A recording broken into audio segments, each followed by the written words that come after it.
नमस्कार दोस्तों, स्वागत है आपका एक बार फिर से हमारे यूट्यूब चैनल भारतीय साइंस में। और मैं हूं आपका दोस्त शिवम। आज हम लोग एक नए टॉपिक के ऊपर बात करने वाले हैं, गौमुखी और शेरमुखी भूमि प्लॉट क्या होता है इसके बारे में। वैसे इसके बारे में मैं थोड़ा थोड़ा बता चुका हूं, टाइप ऑफ प्लॉट के बारे में, शेप ऑफ प्लॉट वाले में। उस वीडियो में थोड़ा थोड़ा इसके बारे में बताया हूँ, पर इस वीडियो में पूरा हम लोग डिटेल से जानेंगे सारी बातचीत। कई लोगों को इसके बारे में पता है, कई को नहीं पता है, और जिनको पता भी है वो आधी जानकारी पता है। पूरी जानकारी क्या है जानने के लिए देखते रहें ये वीडियो। इस वीडियो में हम लोग जानेंगे कि ये शेरमुखी और गौमुखी भूमि होता क्या है, दोनों से क्या क्या लाभ होते हैं। आपको बस शेरमुखी का जिनको पता भी होगा उनको हानि ही पता होगा, लाभ नहीं पता होगा। वो दोनों ही जानेंगे, दोनों ही भूमि का प्लॉट का।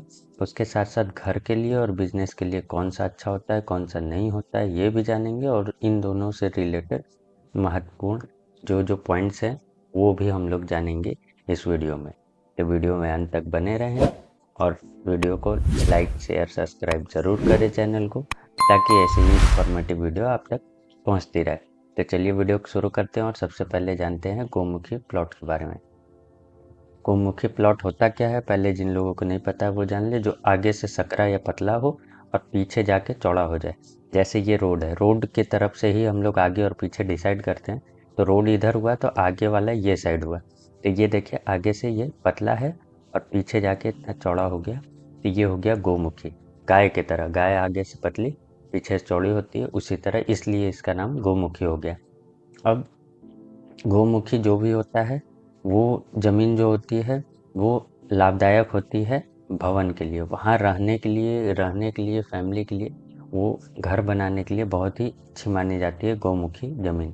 ठीक है, लेकिन ये आधी जानकारी, अभी पूरी भी जानेंगे हम लोग पूरी जानकारी। और ये स्क्वायर और रेक्टेंगल जैसे भूमि होती है ना, वो भूमि के बराबर ही लाभदायक मानी जाती है। ये वाली ज़मीन भी ये काफ़ी अच्छी मानी जाती है। स्क्वायर रेक्टेंगल एकदम बढ़िया ज़मीन मानी जाती है वो भी, लेकिन परफेक्टली स्क्वायर और रेक्टेंगल होना चाहिए।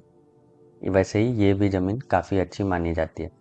लेकिन बिजनेस करने के लिए कभी भी गौमुखी ज़मीन को नहीं लेना चाहिए, वहाँ पे बिजनेस चलता नहीं है, उल्टा नुकसान हो जाता है उस बिजनेस में। तो बिजनेस करने के लिए कभी भी गौमुखी ज़मीन को आपको नहीं लेना चाहिए।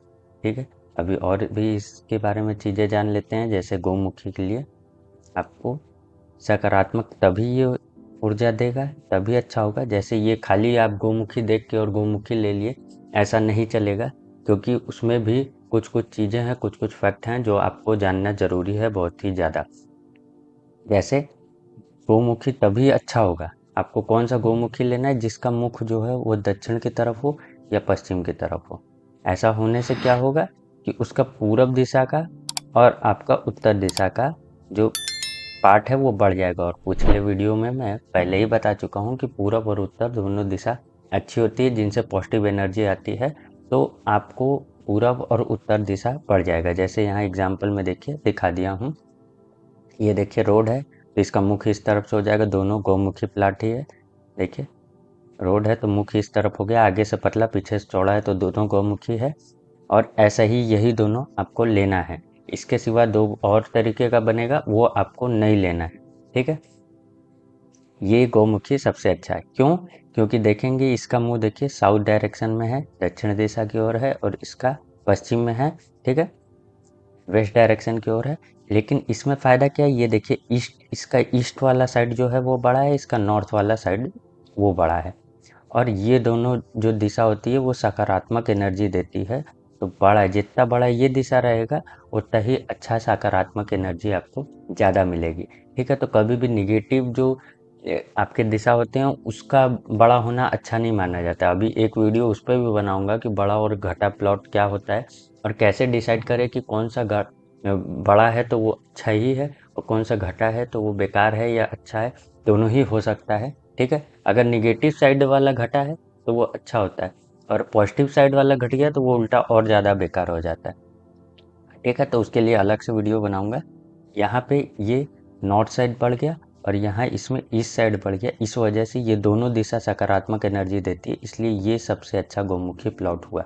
ये प्लॉट मिले और आपको घर के लिए लेना है, घर बनाने के लिए लेना है, तो तो आप ज़रूर लें, ये बहुत ही अच्छा परिणाम देगा आपको, सारे सुखों को देना होगा।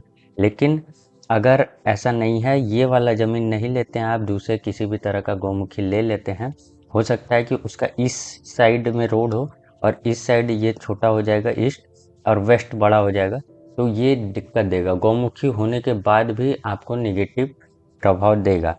तो इसलिए आपको गौमुखी में यही दोनों कैटेगरी की ज़मीन लेनी है जो इस दोनों कैटेगरी को फुलफिल करती है, सिर्फ वही ज़मीन लेनी है। तो गौमुखी का आप जितना फ़ायदा सुने हैं उतना सारा फ़ायदा आपको वो ज़मीन देगी और रहने के लिए वो बहुत ज़्यादा लाभदायक सिद्ध होगी। अदरवाइज़ आपको दूसरे तरीके की ज़मीन नहीं लेनी है, वो आपको नेगेटिव इफ़ेक्ट देगा गौमुखी होने के बाद भी। ठीक है, इस बात को बढ़िया से ध्यान रख लेना है। ये है पूरी जानकारी गौमुखी की। अब बात करते हैं हम लोग शेरमुखी की।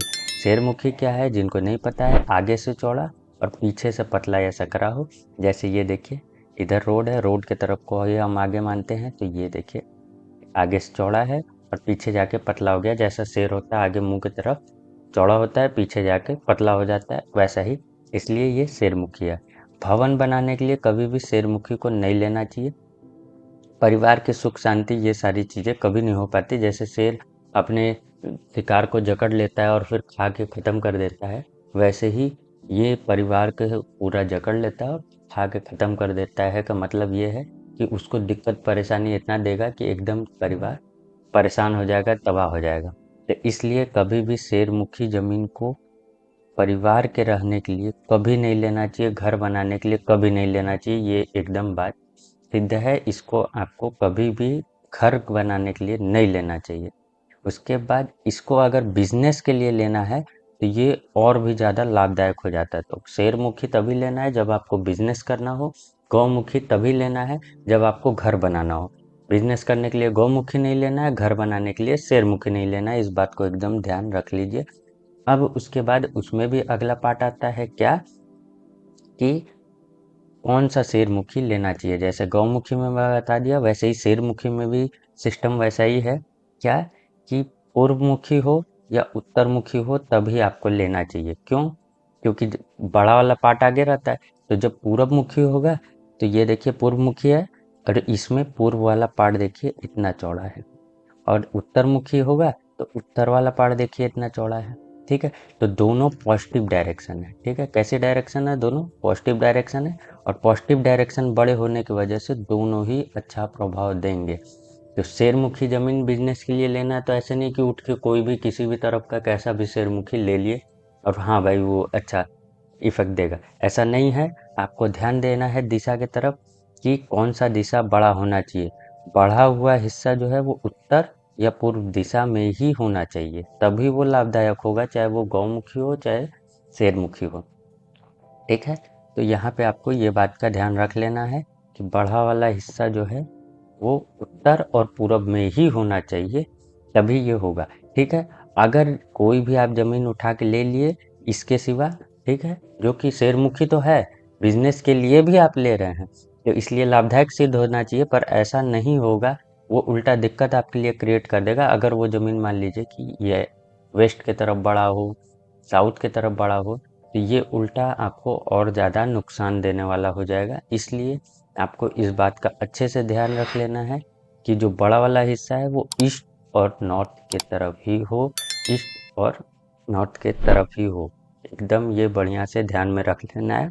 उसके बाद आप गौमुखी लीजिए घर बनाने के लिए, एकदम बढ़िया सिद्ध होगा आपके लिए, और या फिर शेरमुखी लीजिए आप बिजनेस करने के लिए, बहुत ही अच्छा बिजनेस चलेगा उसमें। तो ये थी पूरी A to Z जानकारी गौमुखी और शेरमुखी के बारे में। होप सो आपको वीडियो अच्छा लगा होगा। अच्छा लगा है तो लाइक शेयर सब्सक्राइब जरूर करें। उसके साथ साथ कोई भी आपको सवाल हो तो ज़रूर कमेंट बॉक्स में उसे लिखें, किसी भी वीडियो में आप कमेंट बॉक्स में उसको लिखें, मैं उसका जवाब दूंगा। मिलते हैं अगले वीडियो में, तब तक के लिए नमस्कार।